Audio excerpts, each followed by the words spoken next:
अस्सलाम वालेकुम जी। उम्मीद है आप सब खैरियत से होंगे। पिछले लेक्चर्स में हमने बेसिक कंट्रोल्स देखे,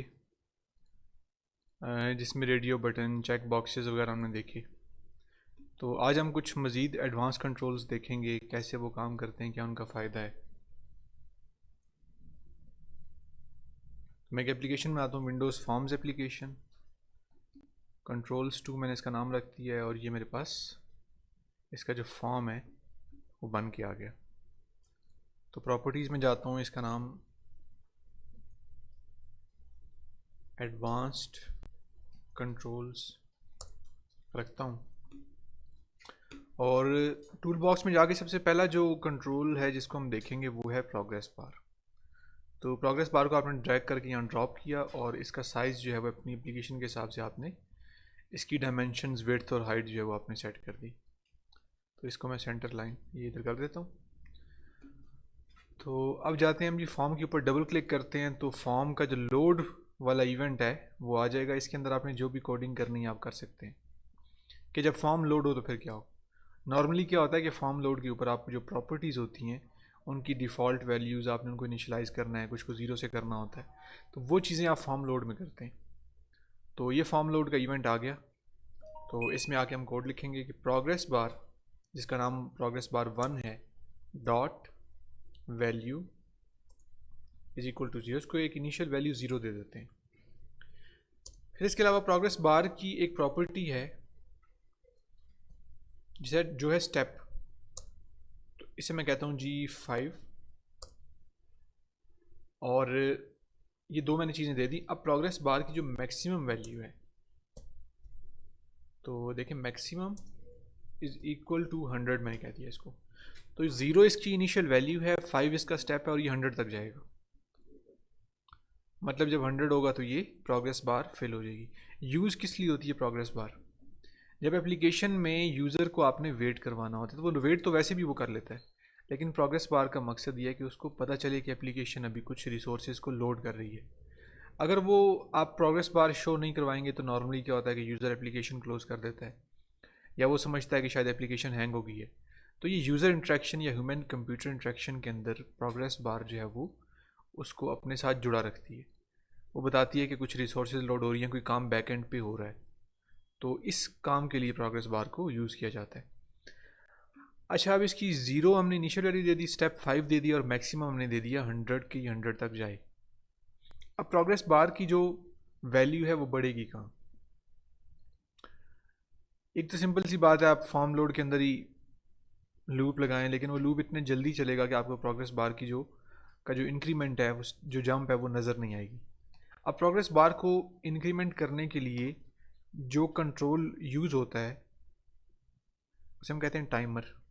टाइमर असल में एक क्लॉक है, ये क्लॉक की तरह काम करती है, और एक स्पेसिफिक इंटरवल के बाद आप इसको कॉल कर सकते हैं खुद ब खुद ही। इसका इवेंट है टाइमर 1 टिक। अब टाइमर टिक असल में इवेंट है, तो टाइमर 1 इसका नाम है, इस वजह से टाइमर 1 टिक ये इवेंट इसका क्रिएट हो गया। जब आप इस पर डबल क्लिक करेंगे तो ये वाला इवेंट इसका क्रिएट हो जाएगा। अब ये क्लॉक क्या करती है, ये बार बार इस इवेंट को कॉल करती है, और इसके अंदर आपने कोई भी ऐसा काम जो बार बार करवाना हो आप करवा सकते हैं। मैं कहता हूँ जी प्रोग्रेस बार 1 डॉट, इसका एक फंक्शन है परफॉर्म स्टेप। जैसे आपने स्टेप 5 रखा है ना, तो परफॉर्म स्टेप क्या करता है कि उसके स्टेप को परफॉर्म करता है, उसको इंक्रीमेंट करता है। तो अगर मैं ये लाइन लिख दूँ तो प्रोग्रेस बार की वैल्यू 0 से 5 पे चली जाएगी, फिर 5 से 10 पे चली जाएगी। जितनी दफ़ा ये टाइमर टिक कॉल होगा उतनी दफ़ा उसकी जो प्रीवियस वैल्यू, जो रीसेंट वैल्यू होगी, उसमें 5 ऐड हो जाएगा। अब टाइमर 1 टिक जो है उसको आपने खुद स्टार्ट भी करना है, उसको भी स्टार्ट करना है। जब तक आप उसे स्टार्ट नहीं करेंगे टाइमर स्टार्ट नहीं होगा। तो फॉर्म लोड के ऊपर हम कहते हैं टाइमर 1 डॉट स्टार्ट, इसका फंक्शन है। स्टार्ट स्टॉप इसके दो बेसिक फंक्शन हैं कि जब स्टार्ट आपने कब करना है और स्टॉप कब करना है। तो अब मैं इसको स्टार्ट करता हूँ, और अब इसको एप्लीकेशन को स्टार्ट करके देखते हैं, रन करके देखते हैं कि क्या होता है।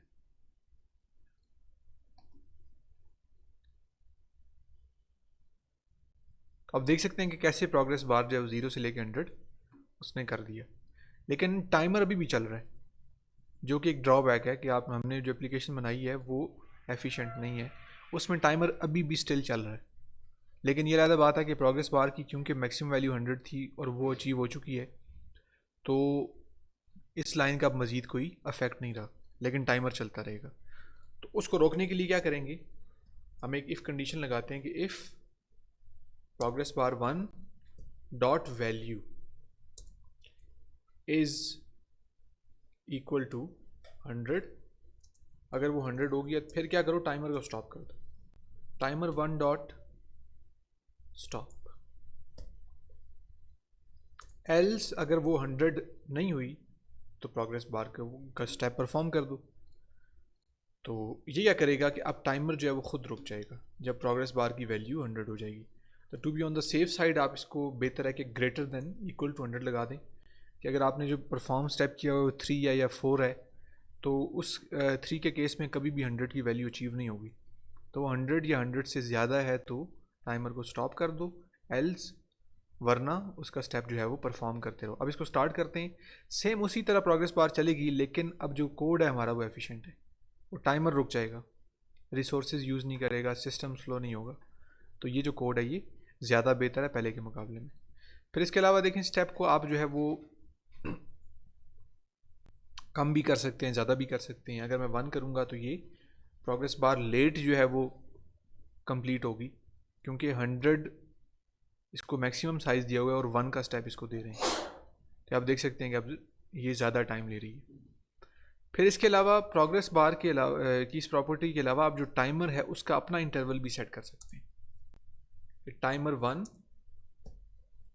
का इंटरवल कितना भी इंटरवल प्रॉपर्टी है, तो इंटरवल इज इक्वल टू, आप इसको मिली सेकेंड्स में देंगे। तो मैं अगर 100 मिली सेकेंड दूँ मतलब 1 सेकेंड का 10वां हिस्सा। अब मैंने इसका इंटरवल दे दिया और अब क्या होगा कि ये जो टाइमर की टिक है ये 1 सेकेंड के 10वें हिस्से में कॉल होगी और प्रोग्रेस बार की वैल्यू बढ़ती रहेगी जब तक उसकी वैल्यू 100 नहीं होती। तो मैं इसको स्टार्ट करता हूँ, तो आप देख सकते हैं कि अब पहले के मुकाबले में थोड़ा सा शायद मज़ीद स्लो हो गया। तो इसका इंटरवल आप जितना कम करना चाहते हैं, अच्छा जितना कम करेंगे वो उतना जल्दी जो है, क्योंकि बार बार कॉल होगा, अब 1 सेकेंड के 100वें हिस्से में जो है वो टाइमर टिक कॉल होगी, तो वो प्रोग्रेस बार जल्दी जो है वो कंप्लीट हो जाएगी। अब देखें हम कितने जल्दी, मतलब ऑलमोस्ट 2 सेकेंड के अंदर ये कंप्लीट होगी। तो उसका जितना कम इंटरवल रखेंगे टाइमर, उतने जल्दी जो है वो टाइमर की टिक को कॉल करेगा और उसके अंदर जो भी आपने स्टेप लिखा हुआ है वो परफॉर्म हो जाएगा। तो टाइमर की जो है वो सारी जो साइंस है वो यही है। इस टाइमर को आप मुख्तलिफ़ जगहों पे यूज़ कर सकते हैं। जब भी आपने कोई काम बार बार करवाना है तो आप टाइमर को यूज़ करें, इस टाइमर पे डबल क्लिक करें इधर आके, और फिर जो है वो इस टाइमर का जो टिक वाला इवेंट है इसके अंदर वो काम कर दें जो आपने बार बार करना है, और किसी स्पेसिफिक कंडीशन पे अगर उसे ख़त्म करना है तो वो इफ एल्स लगा के आप उसको टाइमर को स्टॉप कर दें इस स्टेटमेंट से। तो ये टाइमर के जो बेसिक फंक्शंस हैं वो स्टार्ट स्टॉप, फिर इसके अलावा टाइमर का इंटरवल जो आपने सेट करना है, इसकी प्रॉपर्टी जो है वो बहुत इंपॉर्टेंट है। फिर प्रोग्रेस बार की भी आपने देख ली वैल्यू, स्टेप देख लिया, 1 सेट कर दिया था। अच्छा इसकी मिनिमम वैल्यू भी है जो आप सेट कर सकते हैं। Progress bar 1 dot minimum is equal to जो भी आप देना चाहें वो प्रॉपर्टी आप सेट कर सकते हैं, और फिर इसकी वैल्यू जो है वो आप प्रोग्रेस बार 1 डॉट वैल्यू, वो आपको बताएगा कि इसकी अपनी वैल्यू कितनी है, 10, 20, 30, 40। तो उसको हमने चेक करके उसको टाइमर को स्टॉप किया था। तो इस तरह प्रोग्रेस बार 1 और टाइमर काम करता है। अच्छा इसके अलावा एक और कंट्रोल है, उसको भी हम देख लेते हैं।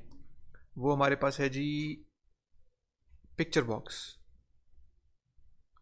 पिक्चर बॉक्स इस्तेमाल किस लिए होता है, एप्लीकेशन के अंदर अक्सर आपको लोगो देना होता है या इमेजेस किसी जगह पे स्टैटिक इमेजेस देने हैं, या स्टैटिक ना भी दें, आपको अगर डायनामिकली भी इमेजेस कहीं से डाटाबेस से डिस्प्ले करवाने हैं या फोल्डर में से डिस्प्ले करवाने हैं, कोई भी इमेज शो करना है, तो आप उसके लिए पिक्चर बॉक्स यूज़ करेंगे। वैसे तो आप किसी भी कंट्रोल के ऊपर नॉर्मली इमेज सेट कर सकते हैं, जिस तरह बटन के ऊपर भी इमेज सेट हो सकता है, लेकिन प्रॉपर अगर आपने उस इमेज की कोई ऐसा कंट्रोल जिसके ऊपर आप उसकी प्रॉपर प्रॉपर्टीज़ उसकी मौजूद हों, फंक्शंस मौजूद हों, तो वो पिक्चर बॉक्स है। और इसको ड्रैग किया, आप देखें इसका साइज़ वगैरह लोकेशन में चेंज कर सकता हूँ प्रोग्राम के अंदर भी और मैनुअली भी खुद भी। अगर इस एरो पे क्लिक करूँगा तो देखें चूज़ इमेज। तो अगर आप कोई ऐसी एप्लीकेशन बना रहे हैं जिसमें आपने टॉप के ऊपर अपना लोगो देना है, कोई इमेज देना है, तो आप इसको जिस वक्त ड्रैग करते हैं उसी वक्त चूज़ इमेज से उस इमेज को चूज़ कर लें। फिर इसके अलावा साइज़ मॉड, इसके मॉड है नॉर्मल होना चाहिए, स्ट्रेच होना चाहिए, auto size, centre image, zoom, ये इसके मॉड्स हैं कि वो किस तरीके से इमेज शो होना चाहिए।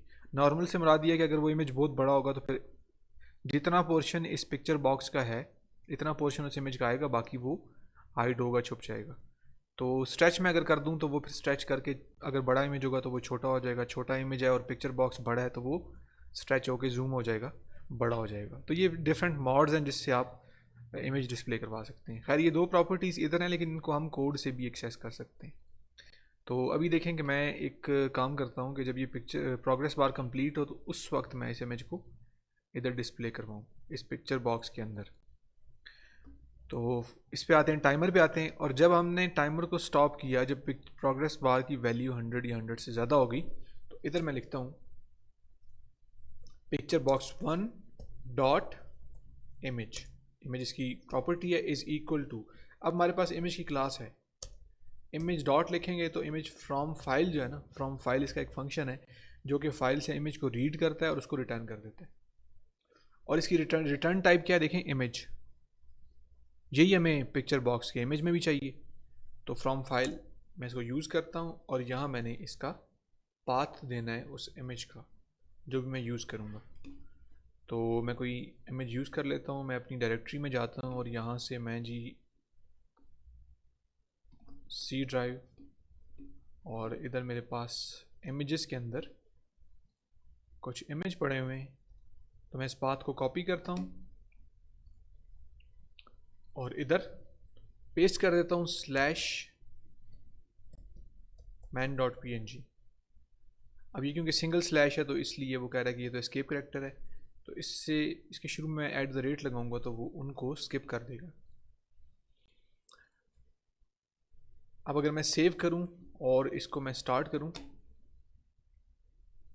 तो देखें जैसी प्रोग्रेस बार कंप्लीट हुई तो इमेज यहाँ लोड हो गया। लेकिन इसका क्योंकि जो मॉड था वो नॉर्मल था, तो जो बात मैंने आपको की थी कि जितना पोर्शन उस पिक्चर बॉक्स में आ सकता था वो उसने डिस्प्ले करवा दिया, बाकी सारा कुछ हाइड हुआ है। तो मैं एक और प्रॉपर्टी पिक्चर बॉक्स की सेट करता हूँ, picture box 1 dot size mod, इसकी प्रॉपर्टी है इज इक्वल टू, देखिए पिक्चर बॉक्स साइज मॉड ये enum है। तो enum अगर आपने नहीं देखे तो मैं इंशाल्लाह वो एक लेक्चर में enums भी आपको बता दूंगा। enums क्या होते हैं कि enums भी वेरिएबल्स होते हैं, लेकिन जिस तरह आप ड्रॉप डाउन के अंदर किसी कुछ वैल्यूज शो करते हैं ना, इसी तरह enums क्या होता है कि एक वैल्यू होती है जिसकी आगे मल्टीपल प्रॉपर्टीज, मल्टीपल ऑप्शंस आपकी होती हैं। जिस तरह कलर है इसका आप enum बना सकते हैं, फिर कलर कौन कौन से होंगे जी, ब्लैक, ग्रे, ब्लू, जितने भी आप देना चाहें। तो enum एक ऐसा वेरिएबल होता है जिसकी प्रॉपर्टीज, जिसकी आगे कुछ ऑप्शंस होती हैं। एग्जैक्टली इसको ऐसे समझ लें जिस तरह ड्रॉप डाउन होता है। तो ये एक पिक्चर बॉक्स साइज मॉड का एक enum हमारे पास बना हुआ है। तो ये लिखेंगे डॉट, अब जितनी भी इसकी हमारे पास आगे ऑप्शंस हैं वो हमारे पास वो ऑप्शंस आ गई। स्ट्रेच इमेज में चूज करता हूँ, सेमी कॉलम सेव करता हूँ, और अब देखेंगे वो जो इमेज है वो स्ट्रेच होके उस पिक्चर बॉक्स में शो हो जाएगा। तो इस तरीके से आप पिक्चर बॉक्स को यूज़ कर सकते हैं। बाकी पिक्चर बॉक्स के साथ वो तमाम प्रॉपर्टीज़ आप यूज़ कर सकते हैं जो इससे पहले हमने बटन्स के साथ देखी, टेक्स्ट बॉक्स के साथ देखी, लोकेशन चेंज करना, उसका बॉर्डर चेंज करना, उसका बैकग्राउंड चेंज करना, साइज़ चेंज करना, लोकेशन चेंज करना। तो ये सारी चीज़ें जो है वो आप पिक्चर बॉक्स के साथ भी कर सकते हैं। ये मैं आपको करके भी दिखाता हूँ कि जिस तरह पिक्चर बॉक्स है इसको मैं क्या करता हूँ कि यहाँ से डिलीट करता हूँ और फॉर्म लोड के ऊपर, इसके ऊपर मैं जब फॉर्म लोड हो तो मैं पिक्चर बॉक्स के अंदर इमेज को शो करवा देता हूँ। अब जिस तरह क्विज बेस्ड अगर कोई एप्लीकेशन है जिसमें मैं चाहता हूँ कि कोई चीज़ चंद सेकंड्स के लिए नज़र आए और उसके बाद वो हाइड हो जाए, तो आपने क्या किया, जो फॉर्म लोड के ऊपर इस पिक्चर बॉक्स के अंदर इमेज को सेट कर दिया, लेकिन जैसे ही आपकी प्रोग्रेस बार ख़त्म हुई, कंप्लीट हुई और आपने टाइमर को स्टॉप करना है, तो आपने पिक्चर बॉक्स 1 डॉट, इसको हमने कर देना है जी हाइड। तो विजिबल